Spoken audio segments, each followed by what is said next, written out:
Earth's prototype was mocked, until it annihilated everything their empire stood for. Alarms do not exist in space. There is no sound when 100 alien warships turn their weapons toward a single human vessel. But I heard it anyway, in my own head, a scream building behind my teeth as I watched the tactical display fill with red markers. My name is Kaelose. I am the lead systems engineer for the HFY program, and in exactly 4 minutes, everything my team built over 3 brutal years would either save humanity's place among the stars, or end it. I was standing in the observation gallery of the Coalition dreadnought Virel Sun, pressed against a reinforced window, watching our ship float in the black like a wounded animal surrounded by wolves. The HFY 1, our prototype, boxy, asymmetrical, ugly if I am honest, built from parts nobody else wanted. Behind me, alien delegates laughed. Not politely, not quietly. They laughed the way people laugh at a child who insists they can lift a mountain. Tall, pale-skinned Draloth officials in ceremonial robes covered their mouths with long fingers and exchanged glances that needed no translation.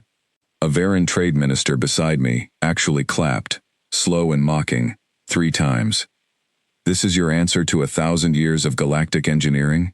he said, his translator device flattening his amusement into a cold, synthetic tone. "A patchwork toy?" I did not answer him. I could not. Not without saying something that would end my career, or worse, end the fragile treaty keeping Earth alive.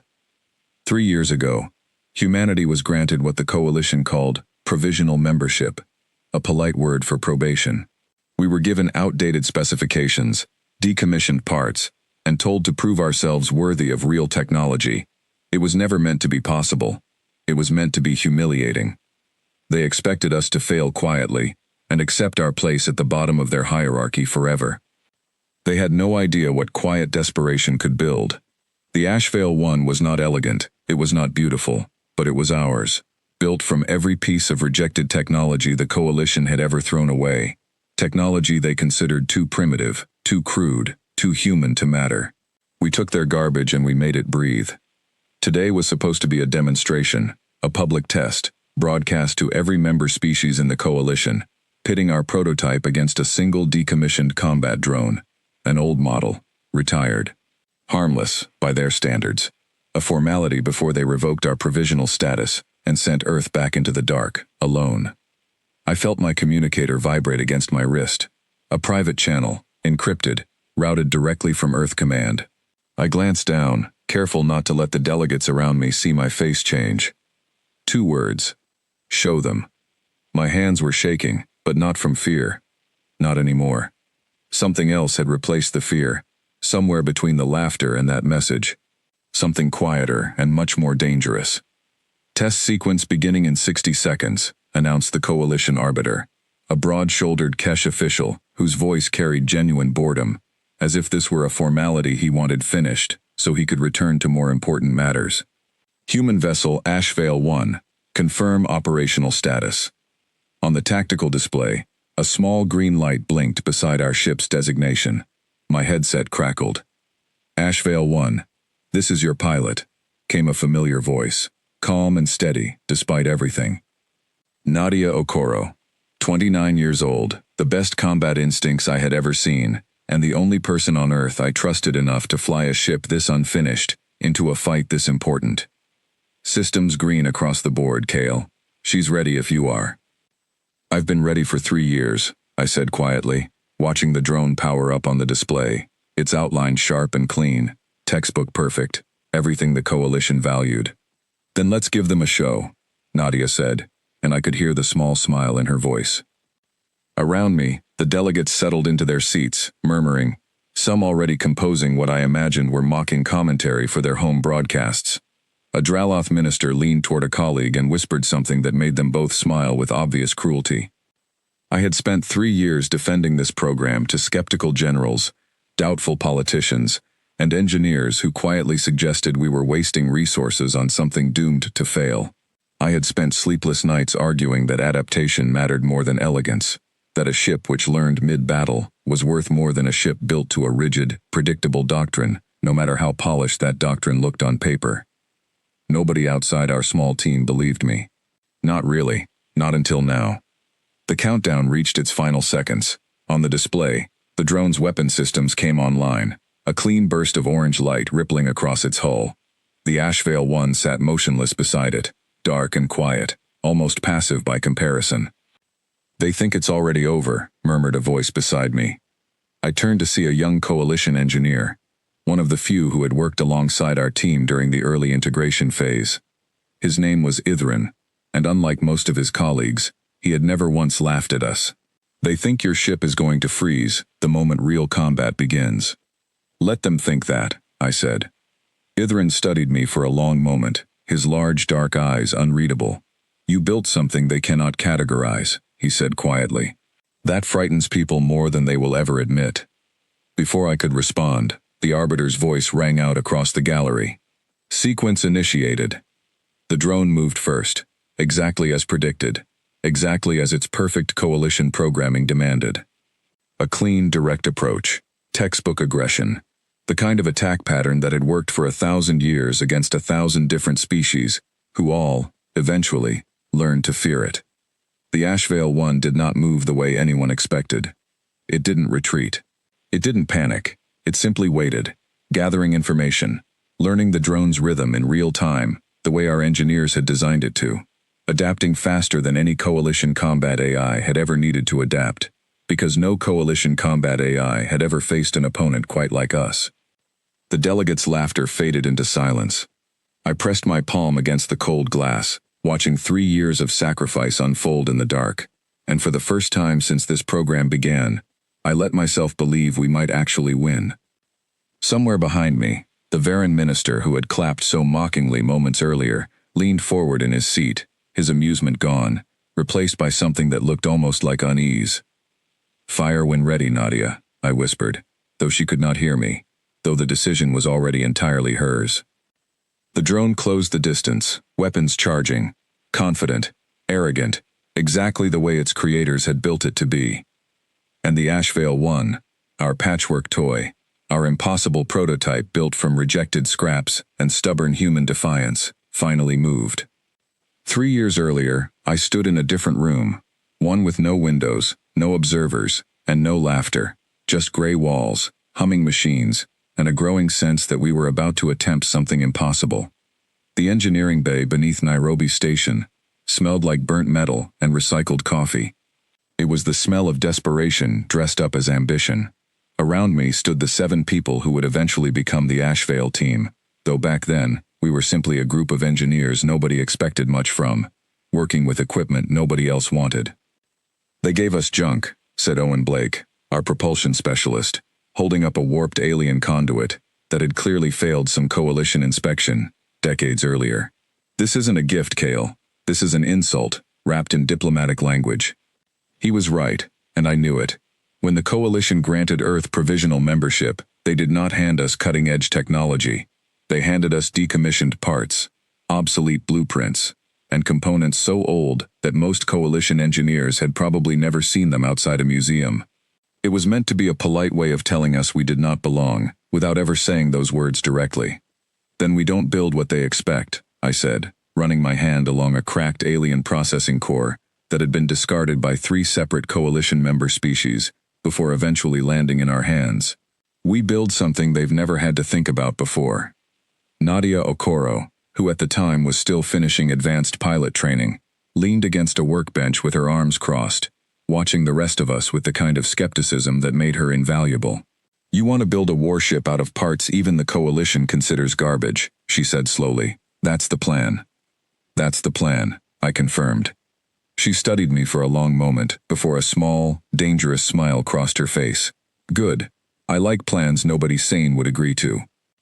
Over the following months, our small team did something the coalition engineers who occasionally supervised our progress found endlessly amusing. We took technology they considered primitive and crude, and instead of trying to make it behave the way their doctrine demanded, we let it behave the way it wanted to. Coalition engineering philosophy, as I came to understand it, valued precision above all else. Every system had a defined role. Every response was predictable, tested across 1,000 years of consistent battlefield doctrine. It worked, because for 1,000 years, nobody had seriously challenged it. But precision has a weakness. Predictability has a weakness. And humanity, for better or worse, has never been predictable. "You're teaching the targeting array to guess," said Ithran, the young coalition engineer, temporarily assigned to observe our progress during an early integration review. He said it the way someone might describe a child doing something charmingly foolish. "Coalition systems do not guess, they calculate. Guessing under pressure is how humans have survived every war we've ever fought," I told him, adjusting a cluster of wiring that, by every coalition manual, should never have been connected the way we connected it. "Calculation is only useful when you already know what your opponent is going to do." Ithran frowned, clearly unconvinced, but he did not argue further. I noticed, over time, that he stopped laughing at our methods the way his colleagues did. He started watching more closely instead. The heart of the Ashvale program was not any single piece of hardware. It was the adaptive core, a learning system built from rejected coalition processing units that we rewired to respond to combat conditions in real time, rather than following a fixed decision tree. Every coalition ship we studied fought according to established doctrine, refined over centuries, nearly impossible to predict wrong, because it never truly changed. Our ship would change constantly, mid-battle, every second. It should not have worked. Half our own engineering team privately doubted it would work. We tested early builds in simulation after simulation, watching the adaptive core fail, crash, and occasionally do something so unexpected that even we couldn't explain why it worked until hours of review afterward. "It's like it's improvising," said Lily Turner, our lead software architect, during one particularly late-night review session. She sounded equal parts thrilled and terrified. "It's not following a strategy, it's building one, second by second, based on what the enemy actually does instead of what a manual says they should do."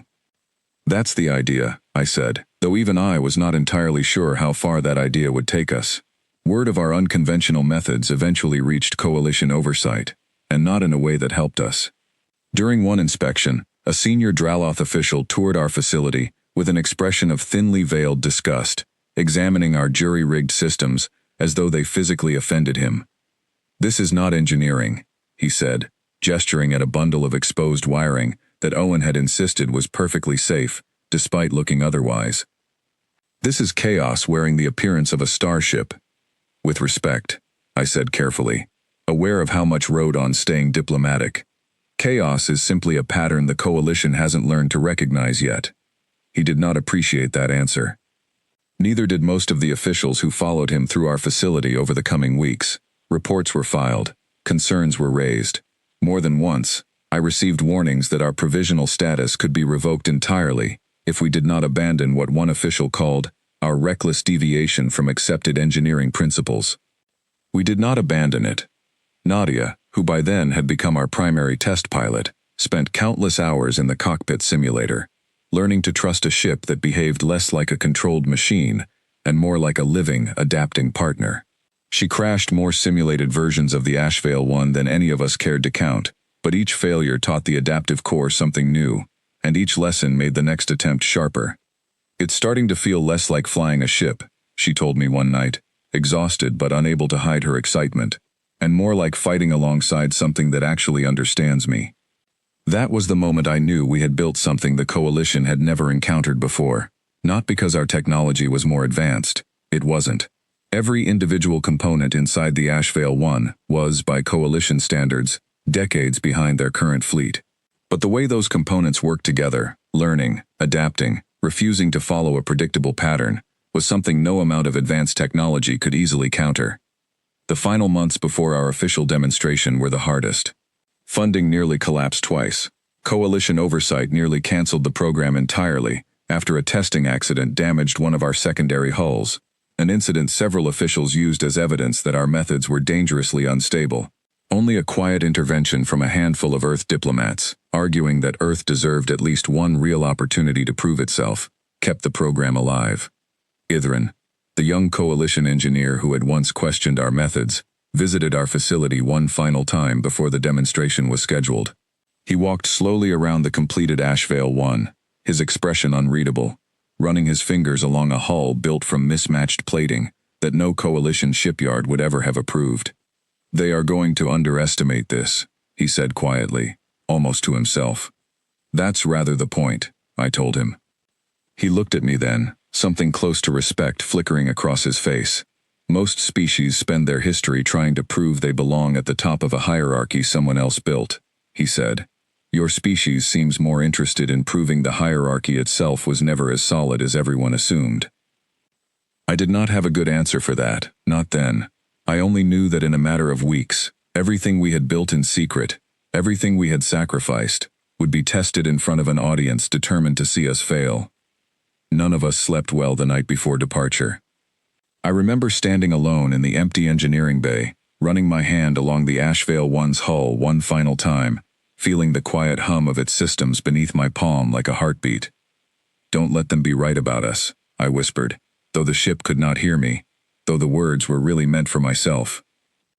The next morning, we left Earth for the Coalition demonstration site, carrying with us 3 years of stubborn defiance built into every wire, every panel, every impossible decision that should never have worked, but somehow, against every expectation, had. The drone struck first, exactly as its programming demanded, a clean burst of directed energy cutting through the black toward the Ashvale 1's forward hull. Nadia rolled us hard to the left, not because the ship's instincts told her to, but because her own instincts, sharpened by months of simulation, told her the drone's next 3 moves before it made them. The energy burst missed by less than a meter, close enough that I heard several delegates in the observation gallery gasp behind me. Contact confirmed, Nadia said over the comm, her voice tight with focus but never once panicked. It's fast. Faster than the simulations predicted.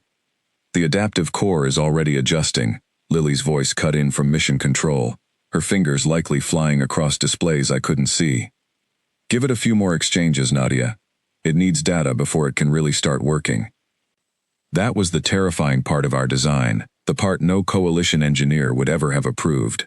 Our ship was not born knowing how to win. It had to learn, in real time, against an opponent trying to destroy it.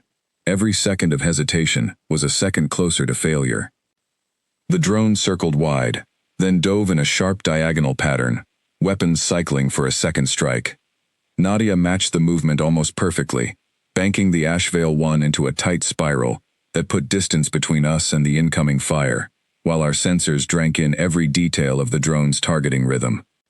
In the observation gallery, the mood had shifted entirely. The mocking laughter from moments earlier had vanished, replaced by a tense, uncertain silence. I glanced sideways and saw the Varan trade minister leaning forward, his earlier amusement completely gone, replaced by something sharper. It should have taken damage by now, he muttered, more to himself than to anyone else. The drone adjusted its approach, switching to a more aggressive pattern, clearly following updated protocols, meant to overwhelm an opponent who refused to stay in one predictable position. It fired 3 rapid bursts in sequence, forcing Nadia into increasingly tight evasive maneuvers. Kale, I need confirmation. The core is actually learning something useful, Nadia called out, strain finally creeping into her voice, as she pulled the ship through another punishing turn.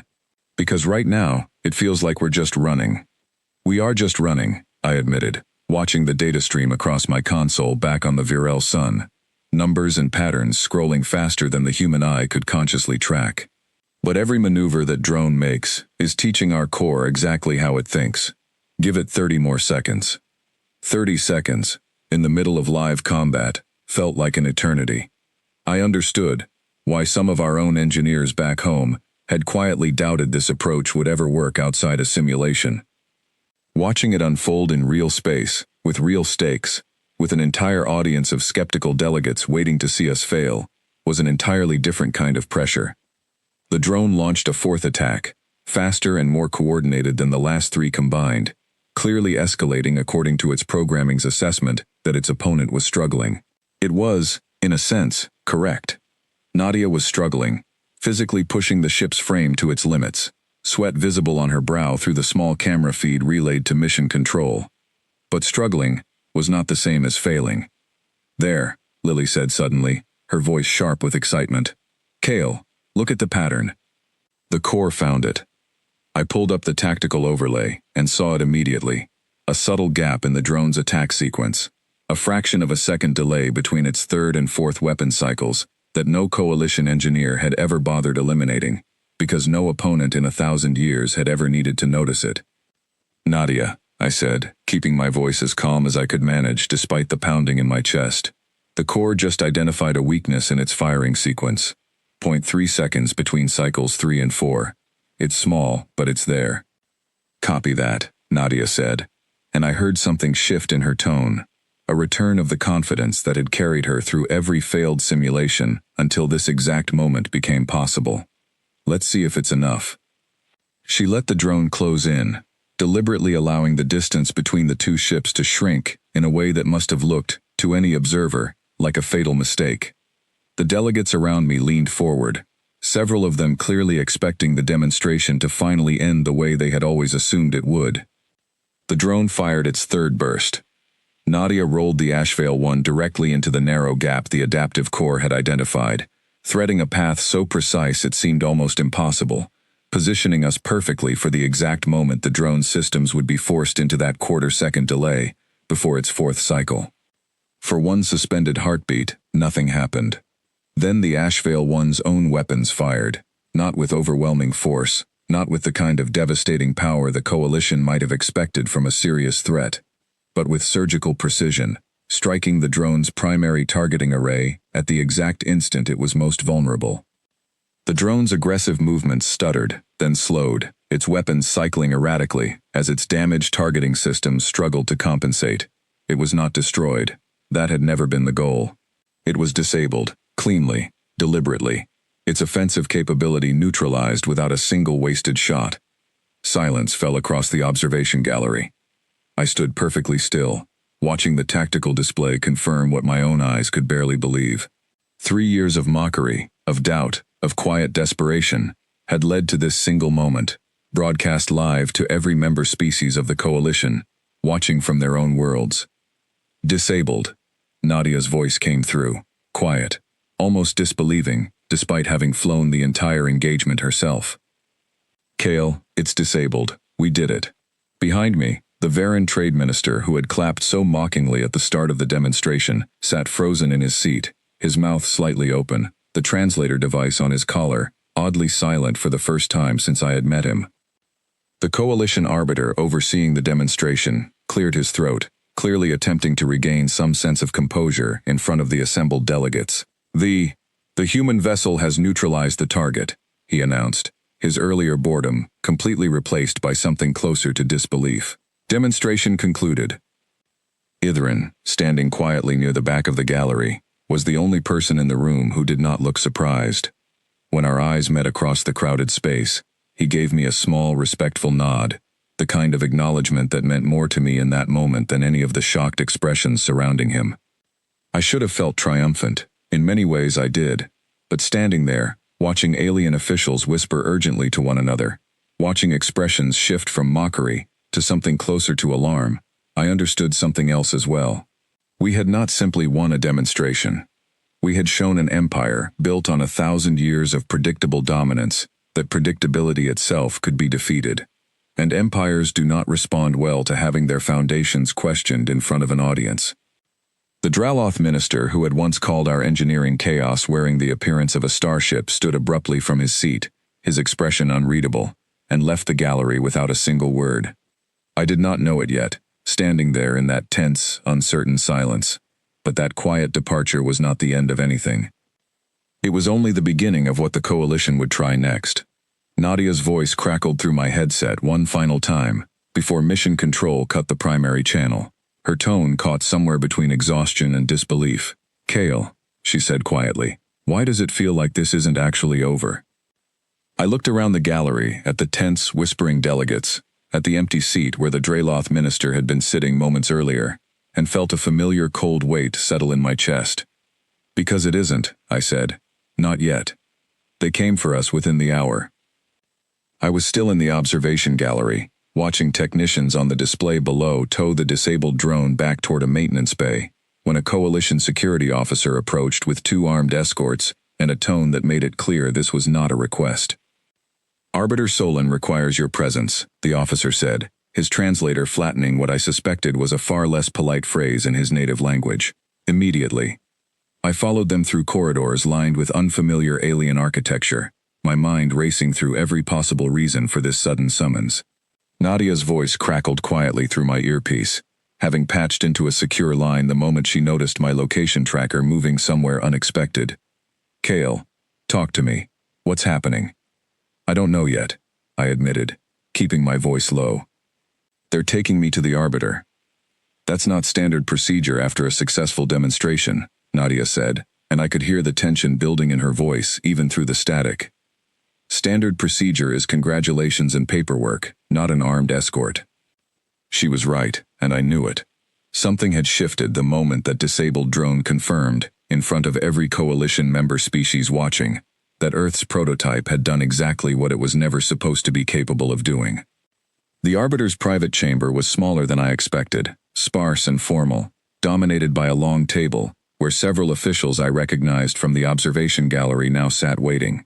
Arbiter Solon occupied the center seat, his earlier boredom entirely gone, replaced by a controlled, calculating expression that unsettled me more than open hostility would have. "Engineer Ose," he said, gesturing toward an empty seat across from him. "Please, sit." I sat, though every instinct told me to remain standing. "Arbiter, if there's a concern about the demonstration results, I'm happy to walk you through our documentation." "There is no concern about the results," Solon said smoothly. "There is concern about the method." Beside him, the Draloth minister who had walked out of the gallery earlier leaned forward, his expression cold. "Your vessel's performance was irregular," he said. "Coalition combat doctrine does not account for systems that behave unpredictably. Some among us believe this irregularity suggests interference, sabotage of the demonstration drone perhaps, rather than a genuine capability." I felt my jaw tighten, but I kept my voice level. Every system aboard the Ashvale 1 was open to coalition inspection before the demonstration began. Your own engineers reviewed our specifications. There was no sabotage. There was only preparation. "Perhaps," Solon said, though his tone suggested he did not believe me, or did not care to. "Regardless, the Coalition Council has decided that a single demonstration, particularly one with such an unconventional outcome, is insufficient to determine Earth's true capabilities. A second trial has been authorized, unscripted, live combat conditions, using current generation defense drones, rather than decommissioned units." My stomach dropped.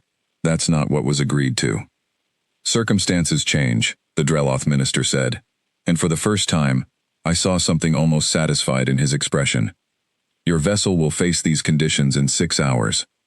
Refusal will be interpreted as confirmation that today's results were, in fact, fraudulent, and Earth's provisional status will be revoked immediately." I understood, sitting there in that cold, formal chamber, exactly what was happening. This was never truly about testing our capabilities. It was about restoring an order that had been publicly disrupted, one way or another, either through our failure in a rigged second trial, or through the humiliation of losing our provisional status entirely.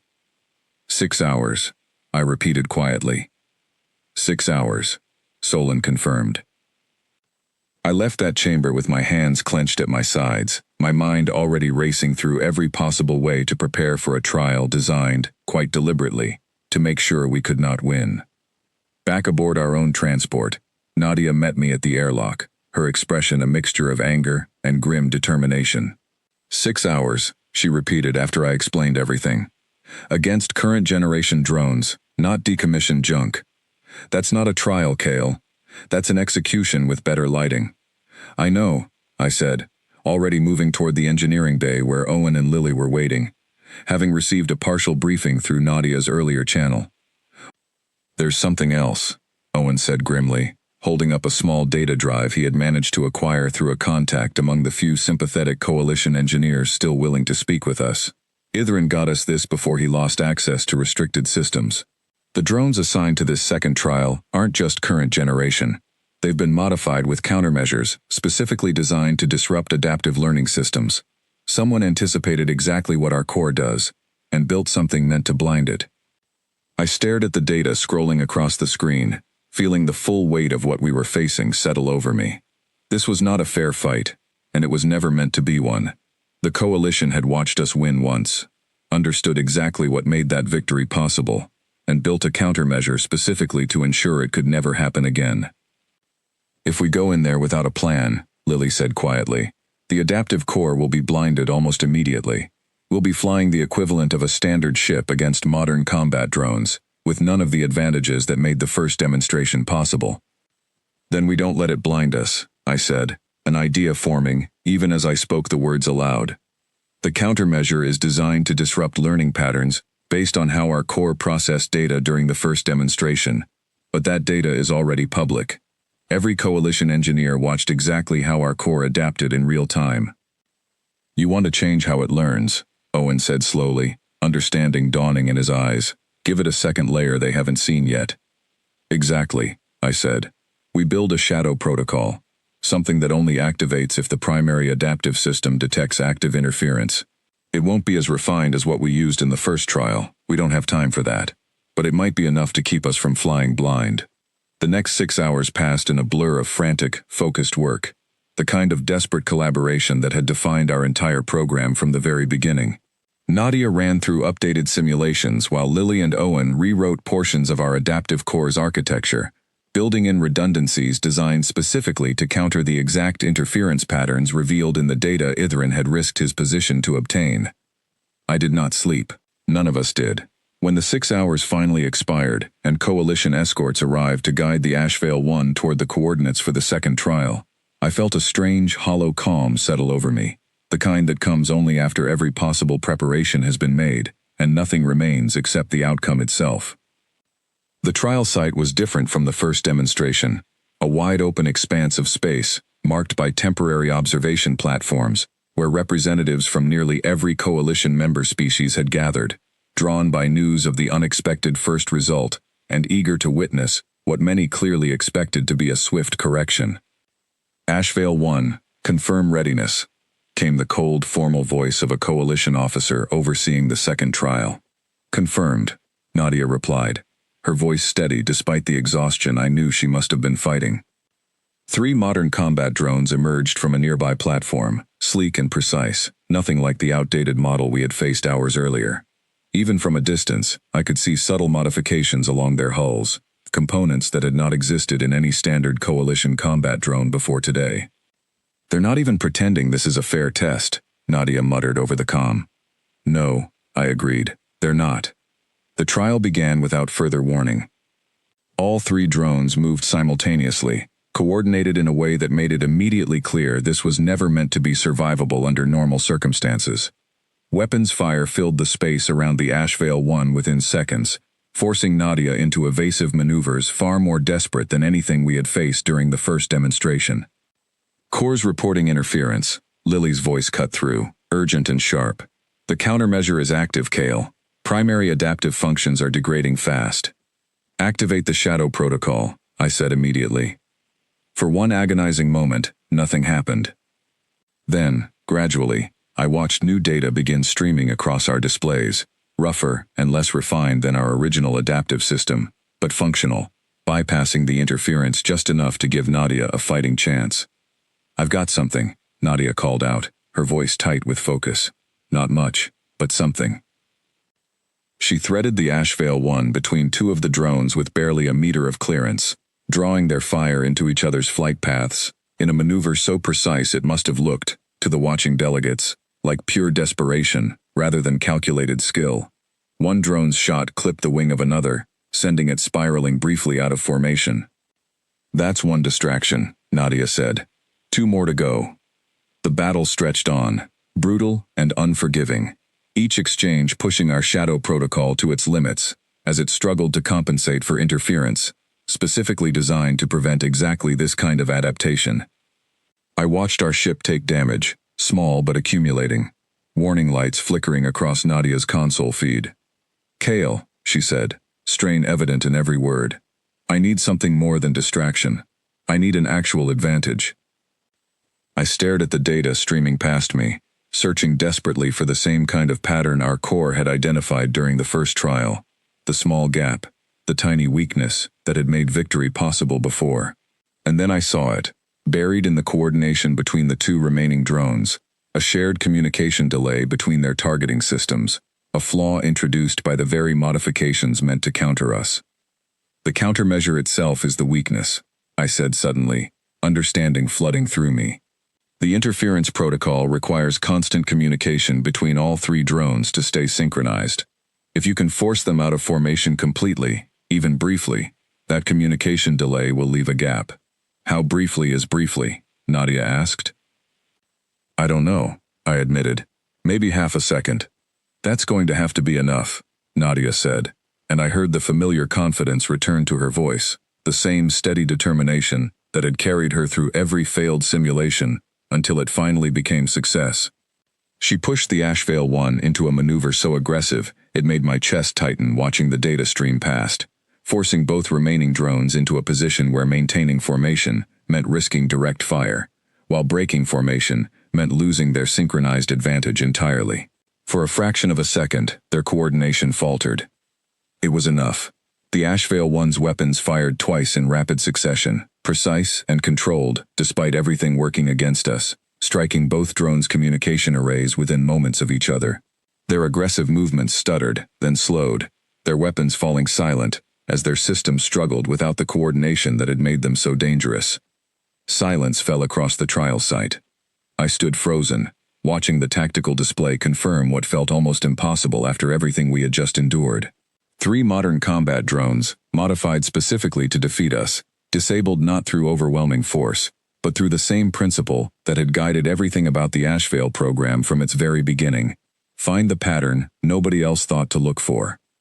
Trial complete, came the stunned voice of the coalition officer overseeing the engagement.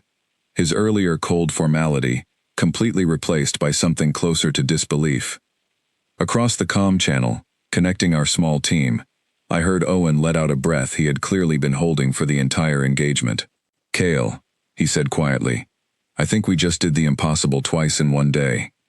But even as relief washed over me, I noticed something else happening on the observation platforms surrounding the trial site.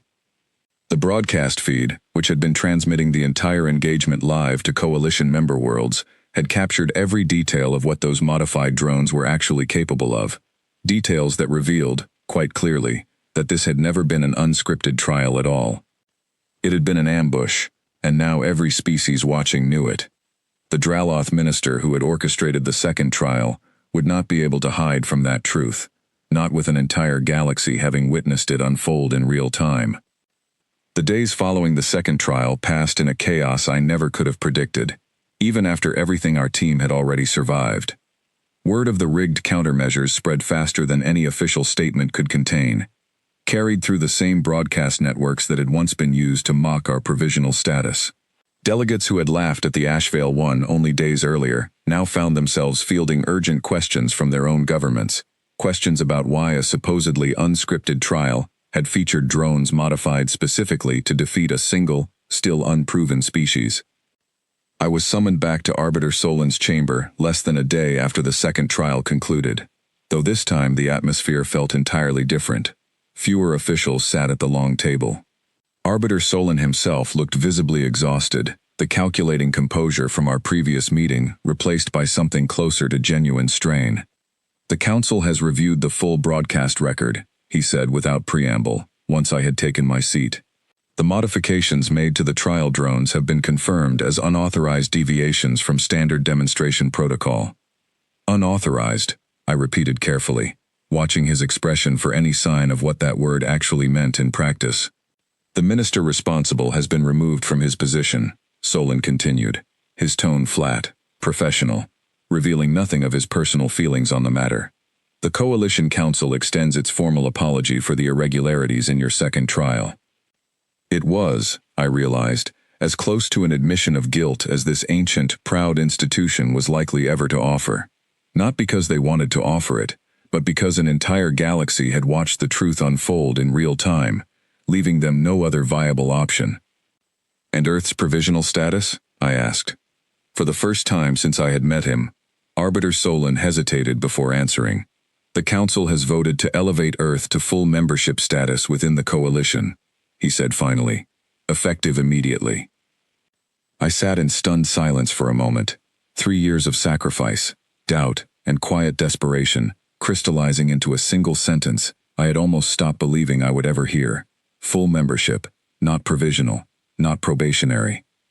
Full and equal standing among species, who had spent 1,000 years believing themselves inherently superior to anyone still learning to walk among the stars. "There is something else you should understand," Solon added, his tone shifting into something almost thoughtful. "Your vessel did not simply win 2 trials, Engineer Osei. It exposed something the Coalition has spent centuries avoiding acknowledgement of." "And what's that?" I asked. "That our doctrine, however refined, however successful for 1,000 years, was never truly unbeatable," he said quietly, "only unchallenged. There is a difference, and your species has made that difference impossible to ignore."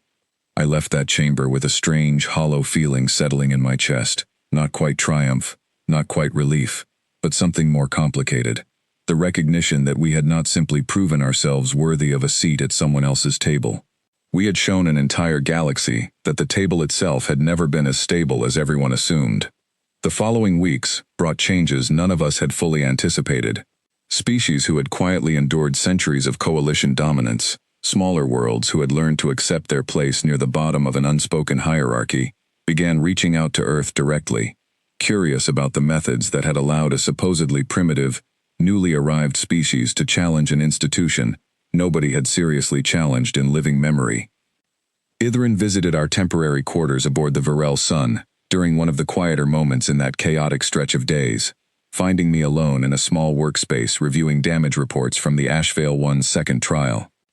"I wanted to see you before you returned to Earth," he said, standing somewhat awkwardly near the entrance, "to thank you, though I imagine you might find that strange, given everything your species endured, because of decisions made by people like me." "You risked your position helping us," I said, setting aside the reports. "That data you provided saved lives during the second trial. I should be thanking you." He was quiet for a long moment, his large dark eyes carrying an expression I had come to recognize as something close to genuine contemplation. "For most of my life, I believed the Coalition's methods represented the best possible way to build something lasting," he said finally. "Watching your team work, watching how you approached problems nobody else had thought to question in centuries, made me realize how much certainty can become its own kind of blindness." "We got lucky," I admitted, "more than once." "Perhaps," he said, "but luck alone does not explain choosing to build something entirely new, rather than simply trying to imitate what already existed. That choice required a kind of courage I am not certain my own species has fully understood in generations." Before he left, Ithrin paused at the doorway, glancing back at me with something that looked almost like hope. "I would like to study your methods further, if Earth would permit it," he said. "Not to copy them exactly, but to understand them. I believe there is value in learning to question doctrine before it becomes something too rigid to survive genuine challenge." "I think that could be arranged," I told him, and meant it. When our small team finally returned to Earth, we were greeted not with the quiet obscurity that had defined our program for its first 3 difficult years, but with something closer to celebration, tempered by the exhausted relief of people who understood exactly how narrowly everything might have gone differently. Nadia found me standing alone on an observation platform overlooking Nairobi Station days after our return, watching the same stars that had once seemed impossibly distant, impossibly unreachable for a species the Coalition had never expected to matter. "You've been standing here a while," she said, coming to stand beside me. "Trying to process everything, I think," I admitted. 3 years of people telling us this was impossible, and somehow we're standing here anyway." "Not somehow," Nadia said, a small, tired smile crossing her face. "Because we refused to build what they expected. Because you refused to let their doubt become our doubt." I thought about that for a long moment, about every skeptical general, every doubtful politician, every mocking delegate who had looked at our patchwork prototype and seen nothing but an inevitable failure waiting to happen. I thought about Owen's warped alien conduit, Lily's late-night breakthroughs, Nadia's countless simulated crashes, each failure teaching us something the Coalition's rigid doctrine had never needed to learn. "They built an empire on the idea that species like us would never truly matter," I said quietly, more to myself than to Nadia, though she remained beside me, listening. "They believed their 1,000 years of unchallenged dominance made them untouchable, made their methods the only methods worth respecting." "And now?" Nadia asked. I looked out at the stars, thinking about Ithrin's quiet request to study our methods, about smaller worlds reaching out to Earth for the first time in genuine curiosity, rather than dismissive obligation, about an ancient institution forced to publicly acknowledge that its own foundations were not as solid as it had spent centuries insisting they were. Now they know certainty was never the same thing as strength, I said. We built a prototype nobody believed in, out of parts nobody else wanted, and it did not just win 2 trials. It burned away every excuse they had left to believe we didn't belong among the stars. Nadia was quiet for a long moment, watching the same distant lights I was watching, both of us carrying the exhausted, hard-won understanding of everything it had taken to reach this particular moment. So, what happens now? She asked eventually. Full membership changes things. The coalition isn't going to simply forget what happened here, no matter how gracious their official apology sounded. No, I agreed. They won't forget. And honestly, I don't think we should let them. Because that, in the end, was the true legacy of the Ashvale program, more lasting than any single trial, more significant than even the surprising elevation to full coalition membership that followed. We had proven, in the clearest possible terms, that an institution's age did not make it infallible, that 1,000 years of unchallenged success did not guarantee 1,000 more, and that sometimes the most dangerous thing an empire can encounter is not superior firepower or advanced technology. Sometimes the most dangerous thing an empire can encounter is a species willing to question everything it had assumed was permanent, and stubborn enough to keep building even when everyone else insisted the attempt itself was already a failure. Earth's prototype had been mocked, dismissed, and nearly destroyed by an ambush disguised as a formality.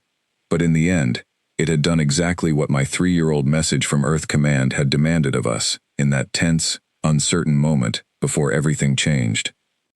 It had shown them, and in showing them, it had quietly, permanently, annihilated the one thing their ancient empire had always depended on most: the unquestioned belief that they could never truly be challenged at all.